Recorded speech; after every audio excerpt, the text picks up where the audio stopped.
നമസ്കാരം. ഒരു തവണ കൂടി പിണറായി വിജയൻ്റെ സർക്കാരിന് അധികാരം കിട്ടിയിരുന്നെങ്കിൽ കേരളത്തിൻ്റെ അവസ്ഥ എന്താകുമായിരുന്നു എന്ന് നിങ്ങൾ ആരെങ്കിലും ചിന്തിച്ചിട്ടുണ്ടോ?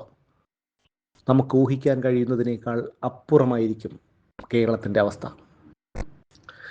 2025 ഏപ്രിൽ മാസത്തിലാണ് 18 ദിവസത്തെ സമരം അവസാനിപ്പിച്ച് വനിതാ CPO റാങ്ക് ലിസ്റ്റിൽ ഉൾപ്പെട്ട പെൺകുട്ടികൾ സെക്രട്ടേറിയറ്റിന് മുന്നിൽ നിന്ന് തോറ്റു പിന്മാറിപ്പോയത്. തങ്ങൾക്ക് അർഹതപ്പെട്ട നിയമനം കിട്ടാനാണ് അവർ പല ശൈലിയിലുള്ള സമരമുറകൾ സെക്രട്ടേറിയറ്റിന് മുന്നിൽ പരീക്ഷിച്ചത്. കൈവെള്ളയിൽ കർപ്പൂരം കത്തിച്ചു വെച്ചും നടപ്പാതയിൽ നീന്തിയും പട്ടിണി കിടന്നും തലമുണ്ടനം ചെയ്തുമൊക്കെ അവരവിടെ സമരം നടത്തി. പക്ഷേ പിണറായി വിജയനോ മറ്റു മന്ത്രിമാരോ CPM നേതാക്കളോ ഇതെല്ലാം കണ്ടില്ല എന്ന് നടിച്ചു.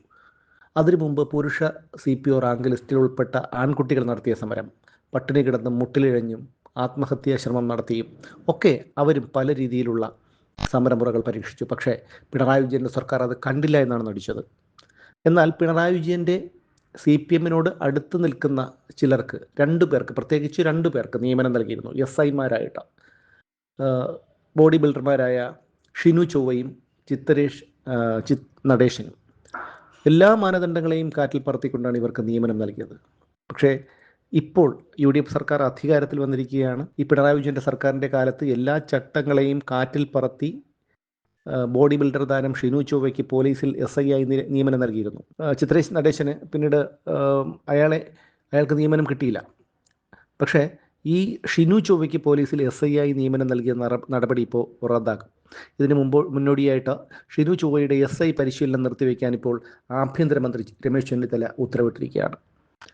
ശരീര സൗന്ദര്യ മത്സര വിജയികളായ ഷിനു ചൊവ്വയ്ക്കും ചിത്രേഷ് നടേശനും SI ആയി പിണറായി സർക്കാർ നിയമനം നൽകിയത് അന്ന് വലിയ രീതിയിൽ കോളിളക്കമുണ്ടാക്കിയിരുന്നു. ഇവർ രണ്ടുപേരും CPMകാരാണ്. ഈ പാർട്ടി ബന്ധം കണക്കിലെടുത്താണ് നിയമനം. PSCയെ ഒഴിവാക്കി നിയമനം നൽകാൻ ശ്രമം നടന്നെങ്കിലും ശാരീരിക ക്ഷമതാ പരീക്ഷയിൽ ഇരുവരും പരാജയപ്പെടുകയാണ് ഉണ്ടായത്. ഉന്നത ഉദ്യോഗസ്ഥരൊക്കെ എതിർത്തു. പക്ഷേ അന്നത്തെ മുഖ്യമന്ത്രിയുടെ ഓഫീസ് ഇവരെ SI ആയി നിയമിക്കണം എന്ന തീരുമാനത്തിൽ ഉറച്ചു നിൽക്കുകയാണ് ചെയ്തത്. അതിനുശേഷം കായികക്ഷമത പരീക്ഷയിൽ തോറ്റവരെയും പങ്കെടുക്കാത്തവരെയും SI ആയി നിയമിച്ചുകൊണ്ട് DGP റവാഡ A ചന്ദ്രശേഖർ ഉത്തരവിറക്കി. ഈ രണ്ടുപേരെയും 1 വർഷത്തെ പോലീസ് പരിശീലനത്തിനു ശേഷം ഇരുവർക്കും SI ആയി നിയമനം നൽകാനായിരുന്നു DGPയുടെ ഉത്തരവ്. എന്നാൽ ഈ ഉത്തരവ് ഇപ്പോൾ വെള്ളത്തിലായിരിക്കുകയാണ് എന്നാണ് അർത്ഥം. ഇതുപോലെ പാർട്ടി ബന്ധമുള്ളവർ, എല്ലാ ചട്ടങ്ങളെയും കാറ്റിൽ പറത്തിക്കൊണ്ട് നിയമനം കിട്ടിയ ഇവരൊക്കെ പാർട്ടി ഗുണ്ടകളായി അല്ലെങ്കിൽ പാർട്ടി അനുഭാവികളായി തന്നെ പോലീസിൽ തുടരും.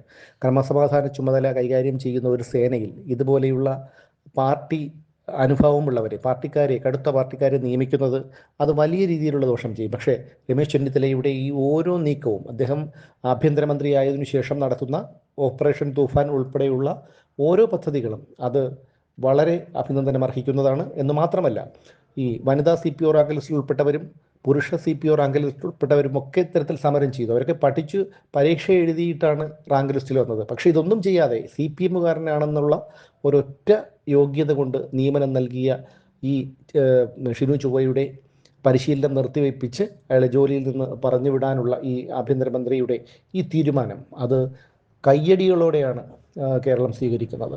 പിണറായി വിജയൻ്റെ മുഖത്തേൽക്കുന്ന അടിയാണ് രമേശ് ചെന്നിത്തലയുടെ ഈ തീരുമാനം.